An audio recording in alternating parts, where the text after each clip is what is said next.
Special report का वक्त हुआ। नमस्कार, मैं रविंद्र सिंह आपके साथ। इस्माइल हानिया का मारा जाना आतंकी संगठन हमास के लिए बहुत बड़ा नुकसान है, क्योंकि गाजा में सीज फायर के लिए जो बात हो रही थी उसकी कमान हानिया ही संभाल रहा था। आइए इस रिपोर्ट के जरिए देखते हैं।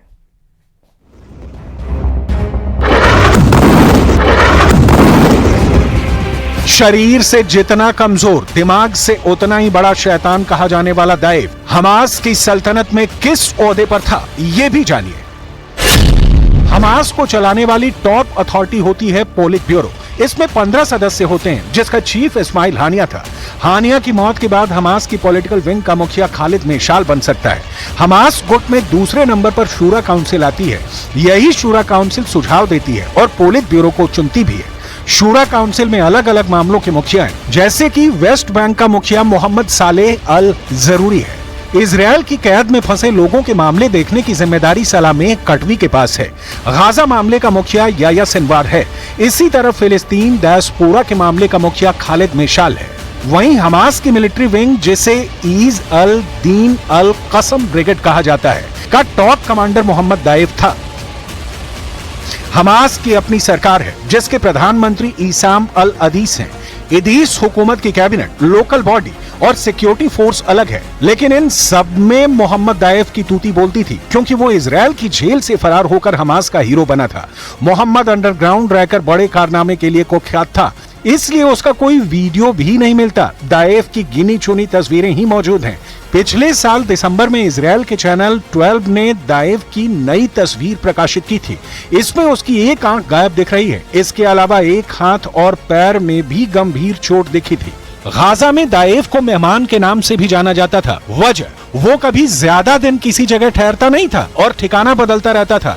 दाइव स्मार्टफोन और आधुनिक डिजिटल तकनीक का उपयोग नहीं करता था। दाइव का असली नाम मोहम्मद दियाब अल मसरी है। उसका जन्म साल 1965 में खान यूनुस के एक शरणार्थी शिविर में हुआ था। दाइव पहली बार 1980 के दशक में हमास के साथ जुड़ा था। गाजा की इस्लामिक यूनिवर्सिटी से जीव विज्ञान की पढ़ाई करने के दौरान वो मुस्लिम ब्रदरहुड के करीब आया। हमास को मिस्र के मुस्लिम ब्रदरहुड की विचारधारा से जुड़ा माना जाता है। हमास की सैन्य गतिविधियों में शामिल होने के चलते 1989 में इजरायल ने गिरफ्तार कर लिया था और वो 16 महीने जेल में रहा। इजरायल की खुफिया एजेंसी मोसाद तब से ही मोहम्मद दाइव के पीछे लगी थी। मोसाद एजेंट 7 बार मोहम्मद दाइव की हत्या की कोशिश कर चुके थे। आखिरी बार 2021 में उसकी हत्या की कोशिश की गई थी, लेकिन हर बार नाकामी ही हाथ लगी। मोहम्मद दाइव को लेकर कई तरह की बातें की जाती रही हैं। रॉयटर्स की रिपोर्ट के मुताबिक मोहम्मद दाइव को सुरंगों का नेटवर्क और बम बनाने में विशेषज्ञता हासिल है। हमास ने अपने कद को बढ़ाते हुए आत्मघाती विस्फोटक दस्ते तैयार किए हैं। दाइव को वर्ष 2002 में हमास की सैन्य शाखा अल कासम ब्रिगेड का प्रमुख बनाया गया।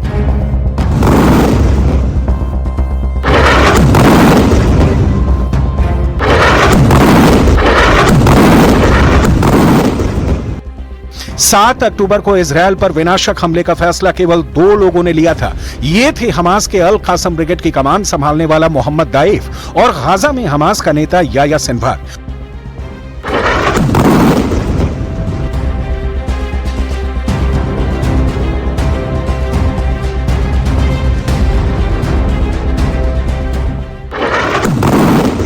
ऑपरेशन इतना गुप्त था कि केवल मुट्ठी भर हमास के नेताओं को ही इसकी जानकारी दी गई। यहां तक कि हमास के लिए हथियार, प्रशिक्षण और हथियार मुहैया कराने वाले इजरायल के कट्टर दुश्मन ईरान को भी केवल सामान्य जानकारी ही दी गई थी कि समूह एक बड़ी योजना बना रहा है। इसके अलावा कोई अन्य जानकारी साझा नहीं की गई थी। इजरायली सेना मोहम्मद दाइव को बेसब्री से तलाश कर रही थी, लेकिन वो अचानक मारा जाएगा, इसका अंदाजा इजरायल के प्रधानमंत्री बेंजामिन नेतन्याहू को भी नहीं था। इसलिए 13 जुलाई को हमले के बाद उन्होंने दाइव की मौत पर साफ साफ कुछ नहीं कहा। हालांकि अब इजरायल को कोई संदेह नहीं। ऐसे में अब नेतन्याहू की हिट लिस्ट में वो नाम टॉप पर है जिसे हमास मिलिट्री विंग का टॉप कमांडर बनाए जाने की अटकलें हैं। वो नाम है खालिद मेशाल।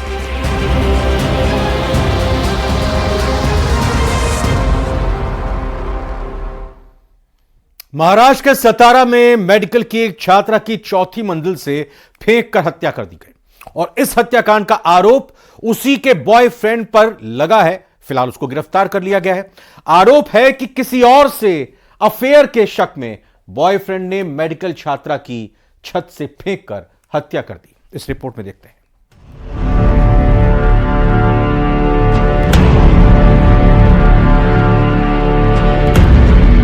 आरुषि सिंह की हत्या सिर्फ इसलिए हुई क्योंकि उसके बॉयफ्रेंड ध्रुव को शक था कि उसका अफेयर कहीं और है। बस इसी शक ने मेडिकल के एक छात्रा की जान ले ली और मेडिकल के छात्र को हत्यारा बना दिया। आरुषि मिश्रा की मौत को लेकर सातारा पुलिस आरुषि मिश्रा और ध्रुव के बीच किस बात को लेकर विवाद था, उस विवाद की वजह को तलाशने की कोशिश कर रही है। सातारा पुलिस ये भी जांच करने में जुटी हुई है क्या वाकई महज शक की बिना पर ध्रुव ने ये कदम उठाया था या इसके पीछे कोई और कहानी छिपी हुई है। आरोप है कि आरुषि से नाराज ध्रुव ने उसे बात करने के बहाने एक घर की चौथी मंजिल पर बुलाया और फिर उसे चौथी मंजिल से नीचे फेंक दिया। जमीन पर गिरते ही आरुषि को भयानक चोटें आईं और उसकी वहीं दर्दनाक मौत हो गई। उस लड़के को कुछ कारणों की वजह से इनके आपस में झगड़े होने लगे और ये जो लड़का है इसने जो डिसीज्ड है इनको 3rd फ्लोर से इन्होंने ढकेल दिया जिससे इनकी मौत हो गई और इसमें हमने मर्डर के चार्जेस 103 BNS के अंतर्गत हमने इसमें मामला दाखिल किया है। आरुषि बिहार के मुजफ्फरपुर की रहने वाली थी जबकि आरोपी ध्रुव हरियाणा के सोनीपत का रहने वाला था। दोनों महाराष्ट्र जिले में मेडिकल की पढ़ाई कर रहे थे। इससे पहले आरुषि और ध्रुव दिल्ली में साथ साथ पढ़ते थे। आरोप है कि किसी और से अफेयर का शक होने के बाद ध्रुव ने आरुषि किराए के एक घर की छत पर बुलाया। वहां दोनों में बहस शुरू हुई जो हाथापाई तक पहुंच गई। आरोप है कि इसी दौरान ध्रुव ने आरुषि को छत से धक्का दे दिया। इस हत्याकांड के बाद पुलिस ने ध्रुव को गिरफ्तार कर लिया है। केदारनाथ में आपदा के बाद रेस्क्यू ऑपरेशन चल रहा है और आज तीसरे दिन रेस्क्यू ऑपरेशन चलाया जा रहा है, लेकिन केदार घाटी में मौसम खराब होने के बाद रेस्क्यू ऑपरेशन बार बार रोकना पड़ रहा है। हेलीकॉप्टर से रेस्क्यू किया जा रहा है। उसी हेलीकॉप्टर के जरिए न्यूज 18 पर देखिए केदार आपदा की हर एक तस्वीर इस रिपोर्ट के जरिए।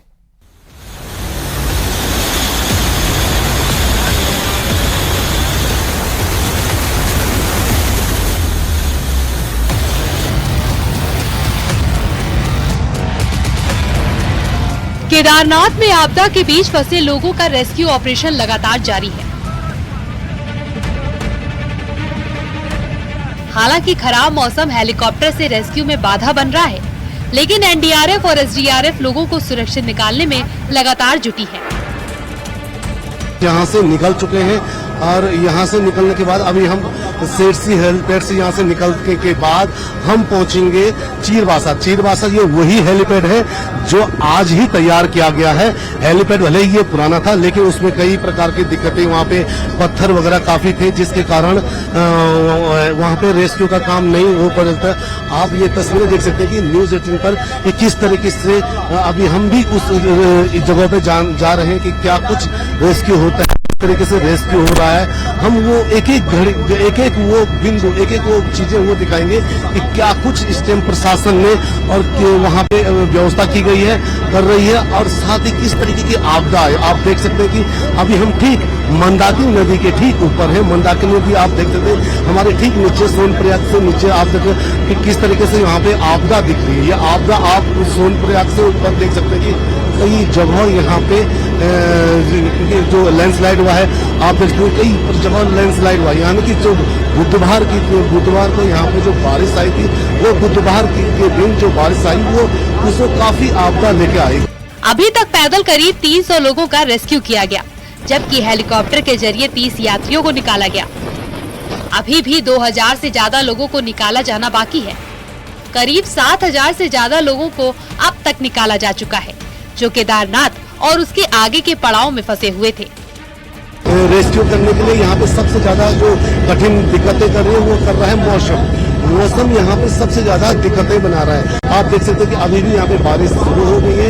हेलीकॉप्टर के जो आगे का जो एरिया है, आगे का जो शीशा है, उसमें आप देख सकते हैं कि बारिश स्टार्ट हो गई है, बूंदाबांदी स्टार्ट हो गई है। क्योंकि मौसम सबसे बड़ा रेस्क्यू यहाँ पे रेस्क्यू में सबसे बड़ा अड़ंगा डाल रहा है। आप देखते हैं कि यहाँ पे लोग अलग अलग जगहों पे दिख रहे हैं, काला कलर के पैच में दिख रहे हैं। भले ही SDRF NDRF की टीम यहाँ पे उन लोगों को निकालने की पूरी कोशिश कर रही है। आप देखते हैं अभी भी यहाँ पे हर एरिया में जो लोग फंसे दिख रहे देखे जा सकते हैं। और ये वही चीरबासा का ये हेलीपैड है जो ठीक 1 किलोमीटर ऊपर है गौरीकुंड से, और 1 किलोमीटर की चढ़ाई फिर अब उन यात्रियों को यहाँ पे आके देखनी पड़ेगी। अब उसके बाद यहीं से इनका यहाँ से रेस्क्यू किया जाएगा। आप देख सकते तमाम लोग वहाँ पे खड़े हैं जिनका रेस्क्यू होगा। और अब हम भी यहाँ पे चीरबासा पहुँच चुके हैं। त्रिजुगी नारायण में कुछ लोगों के फंसे होने की खबर है। 8 से 10 यात्री यहाँ फंसे हुए हैं। त्रिजुगी नारायण से 3-4 किलोमीटर ऊपर ये लोग फंसे हुए हैं। SDRF की रेस्क्यू टीम अब यहाँ पर ऑपरेशन में जुट गई है। आप देख सकते हैं हम इसी हेलीकॉप्टर से यहाँ पहुँचे थे। अब ये हेलीकॉप्टर यहाँ से लोगों को रेस्क्यू करके लेके जा रहा है। यानी कि जो लोग यहाँ फंसे हैं, जो गौरीकुंड में लोग फंसे हैं, गौरीकुंड से उन लोगों को यहाँ पे पहुँचाया जाएगा। करीब 1 से 1.25 किलोमीटर की ये दूरी है गौरीकुंड से यहाँ तक की। और यहाँ पे जब ये लोग पहुँचेंगे तो यहाँ से उनका रेस्क्यू कर हेलीकॉप्टर के जरिए उन्हें भेजा जाएगा।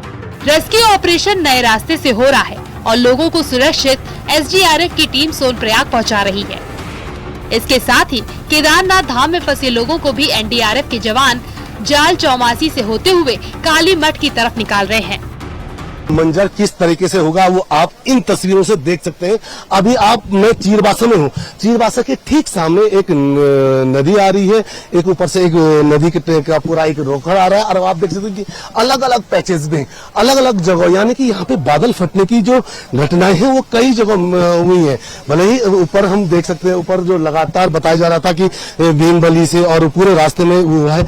अभी आप देख सकते हैं कि मैं चीरबासा में, और चीरबासा में देखिए ये पत्थर आ रखे हैं, क्योंकि ये चीरबासा का जो हेलीपैड है ये आज ही SDRF की टीम यहाँ पहुंची थी। और उन्होंने ये चीरबासा का जो ये हेलीपैड तैयार किया गया है वो इसलिए भी किया गया है क्योंकि कई लोग अभी भी पीछे फंसे हैं। उन लोगों को निकालने के लिए पूरी ये व्यवस्था की गई है। यहाँ पे प्रशासन मुस्तैद है। आप देख सकते हैं पुलिस के यहाँ पे जवान यहाँ पे तैनात है कि किसी भी प्रकार की कोई घटना होती तो वो तुरंत आगे सूचना देंगे। यहाँ पे पुलिस SDRF NDRF की यहाँ पे NDRF की टीम कुछ ऊपर लगी है, क्योंकि लगातार यहाँ पे जो यात्री हैं उनको निकालने की कोशिशें की जा रही है।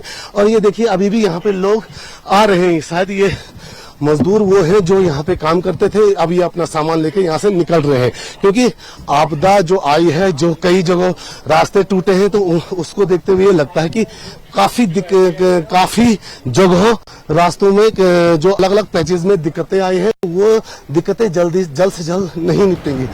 केदारनाथ पैदल मार्ग अब भीमबली, लिंचोली, जहाँ जहाँ बादल फटा वहाँ अब सर्च अभियान शुरू हो गया है। जिला प्रशासन और DDRF टीम सर्च अभियान में लगी हुई है। आप ये एक्सक्लूसिव तस्वीर देख सकते हैं।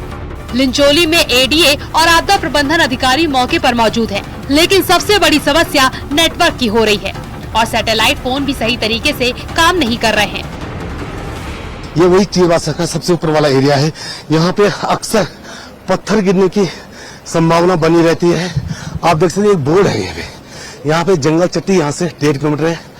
जंगल चट्टी से पहले एक बड़ा पैच टूट रखा है, जिस कारण इस भीमबली और जंगल चट्टी के बीच भी एक पैच टूट रखा है। और भीमबली से नीचे नहीं जो यात्री आ पा रहे हैं उसका बड़ा कारण यही है। आप देख सकते हैं यहाँ पे बीते कुछ दिन पहले भी एक बड़ी घटना हुई थी। ऊपर से लगातार पत्थर आए थे और कुछ लोगों उस पत्थरों में यहाँ पे उन पत्थर से उन पे चोट लगी थी, जिसका मौत का कारण भी वो पत्थर बने थे। लेकिन आप देख सकते हैं अभी हम उसी चीरबासा से ठीक ऊपर जंगल चट्टी की तरफ ये रास्ता जा रहा है। और कहीं ना कहीं ये खतरा भी यहाँ पे सबसे ज्यादा रहता है, क्योंकि पत्थर आप देख सकते हैं लगातार अभी भी बड़े बड़े बोल्डर बड़े यहाँ रास्तों में दिख रहे हैं। सीएम धामी ने केदारनाथ रूट पर चल रहे राहत और बचाव कार्य की समीक्षा की। वर्चुअली रुद्रप्रयाग के DM और SSP से बात की। दोनों अधिकारियों को आवश्यक दिशा निर्देश दिए।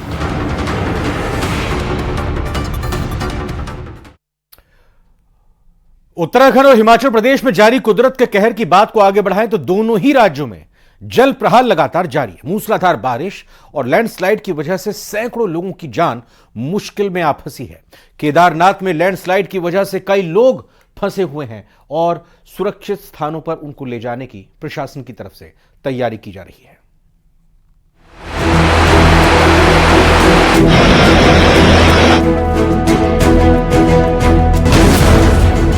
पहाड़ों पर बादल फाड़ तबाही।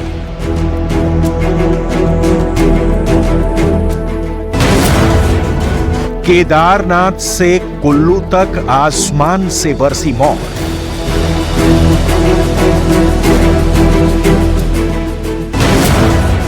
टूटे पहाड़, आफत, बादल फाड़। अगस्त का ये महीना हिमाचल प्रदेश और उत्तराखंड के लिए तबाही का मंजर लेकर आया है। उत्तराखंड और हिमाचल प्रदेश यानी दोनों पहाड़ी राज्यों में आसमान से मौत बरसी है। कुदरत के इस कहर के सामने लोग त्राहिमाम कर रहे हैं।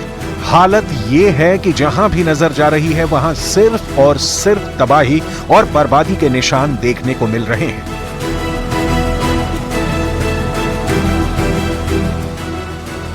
उत्तराखंड भी कुदरत के प्रकोप से अछूता नहीं है। केदारनाथ से लैंडस्लाइड की डराने वाली तस्वीर सामने आई।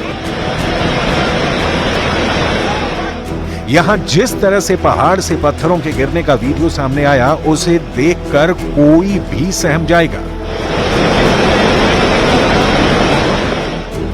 लैंडस्लाइड की वजह से वहां कई रास्ते बंद हो गए, जिसके बाद केदारनाथ यात्रा मार्ग पर फंसे यात्रियों को रेस्क्यू करने के लिए एनडीआरएफ और एसडीआरएफ की टीम ने रेस्क्यू ऑपरेशन शुरू किया और अब तक 2200 से ज्यादा लोगों का रेस्क्यू किया जा चुका है। रास्ते में फंसे लोगों को रेस्क्यू करने के लिए ड्रोन की भी मदद ली जा रही है।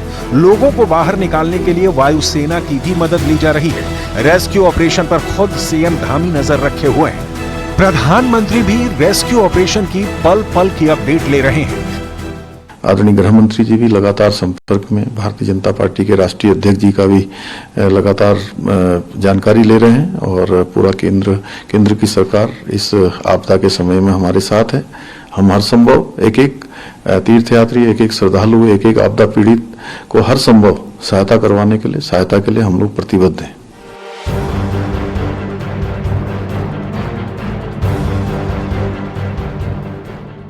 तबाही की तस्वीर सोनप्रयाग से भी सामने आई। जो वीडियो सामने आया उसमें पहाड़ टूटते हुए दिखाई दिए। बताया जा रहा है कि मलबा गिरने की वजह से वहां कई रास्ते बंद हैं। एसडीआरएफ की टीम लोकल लोगों की मदद से लोगों को निकालने की कोशिश कर रही है और मंदाकिनी नदी के किनारे से रेस्क्यू ऑपरेशन चलाया जा रहा है।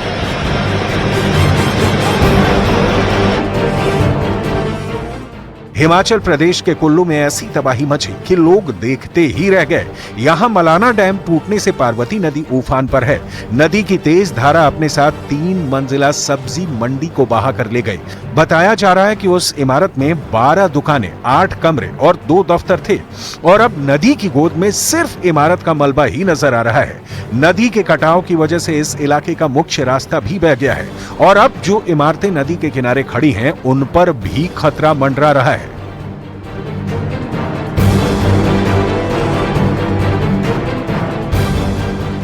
मंडी में भी कुदरत का कहर देखने को मिला। वहां बादल फटने से जो तबाही मची है उससे हालात बहुत भयानक हुए हैं। यहां बादल फटने के बाद लैंडस्लाइड भी हुआ, जिसकी चपेट में 3 घर आ गए थे।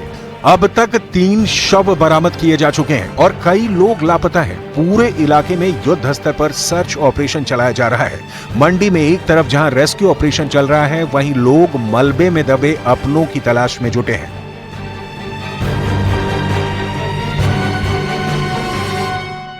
परिवार के तीनों सदस्य चले गए। एक मेरी धोती गई, एक मेरी घरवाली गई, एक मेरी माँ गई और साथ में घर भी बह गया और कुछ नहीं रहा। मेरी गुहार है, मेरे पशु पड़े 4, वो पशु मेरे गवर्नमेंट संभाले और गौशाला में छोड़ दो। मेरे को कोई देखने वाला नहीं है। मैं गांव में कितने घर जो है वो ढह गए हैं? इसमें कम से कम याद नहीं आ रही, मैं पजल हो चुका हूँ। जब 11:15 बज रहे थे रात को, उस टाइम भूकंप हो गया सर। ठीक है जी। उसके बाद जो जैसा मैं दूसरे घर मकान से इधर आया तो मैंने देखा उधर वाले मकान गए, उधर का मैंने देखा यहाँ जा हमारी फैमिली गई थी, वो पूरे का पूरा जो हो गया था। शिमला में भी लैंडस्लाइड की वजह से तबाही हुई है। यहां जमीन खिसकने की वजह से मलबा कई गाड़ियों पर गिर पड़ा, जिससे लोगों को खासा नुकसान हुआ। इस हादसे में कई गाड़ियां क्षतिग्रस्त। भारत में हथियारों के मामले में दुनिया में डंका बज रहा है। हिंदुस्तान ने पिछले कुछ सालों में रक्षा एक्सपोर्ट चमत्कार किया है और पिछले साल made in Bharat defence product का एक्सपोर्ट 32% से ज्यादा बढ़ा है, जो एक रिकॉर्ड बनकर उभरा है और यह नए भारत की एक नई पहचान दुनिया के सामने पेश कर रहा है।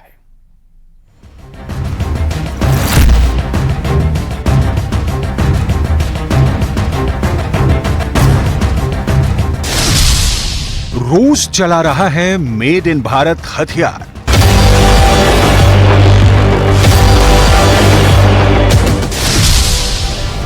इजराइल चला रहा है मेड इन भारत हथियार।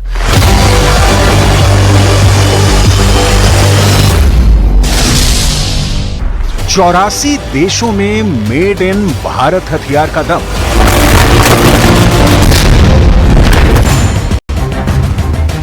पिछले कुछ सालों तक रक्षा हथियार के मामले में हम दूसरे मुल्कों पर निर्भर थे, लेकिन आज हिंदुस्तान के हथियारों का दुनिया में डंका बज रहा है। पिछले 8 सालों में हिंदुस्तान ने रक्षा उपकरणों के एक्सपोर्ट में 14 गुना बढ़ोतरी दर्ज की है। देखिए किस तरह से भारत के रक्षा उत्पादों पर दुनिया ने भरोसा जताया। 2016-17 में 1522 करोड़ रुपए से बढ़कर 2023-24 में 21,083 करोड़ रुपए का आंकड़ा हासिल किया है। भारत के ये वो हथियार हैं जिनके दम पर दुनिया के कई देशों ने अपने सुरक्षा चक्र को मजबूत किया है। ब्रह्मोस आकाश मिसाइल सिस्टम, ATAGS, ध्रुव हेलीकॉप्टर, पिनाक रॉकेट लॉन्चर और रक्षा से जुड़े तमाम इंजीनियरिंग के उपकरण देश की 50 कंपनियां दुनिया को हमला करने वाले घातक हथियार के साथ ही सुरक्षा के लिए कवच भी एक्सपोर्ट कर रही हैं। हम कमर कस चुके हैं।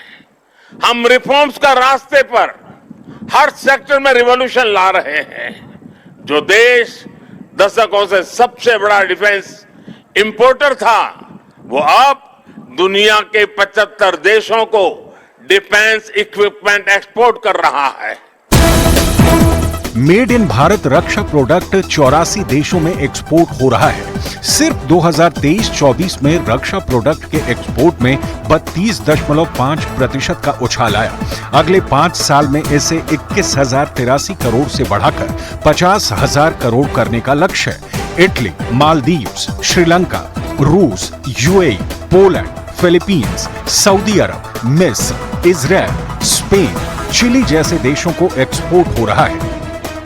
भारत ने पिछले कुछ सालों में यह चमत्कार किया है और दुनिया में लगातार भारत के रक्षा उत्पादों की मांग बढ़ रही है। स्पेशल रिपोर्ट में फिलहाल इतना ही। आगे देखिए म्हारो राजस्थान।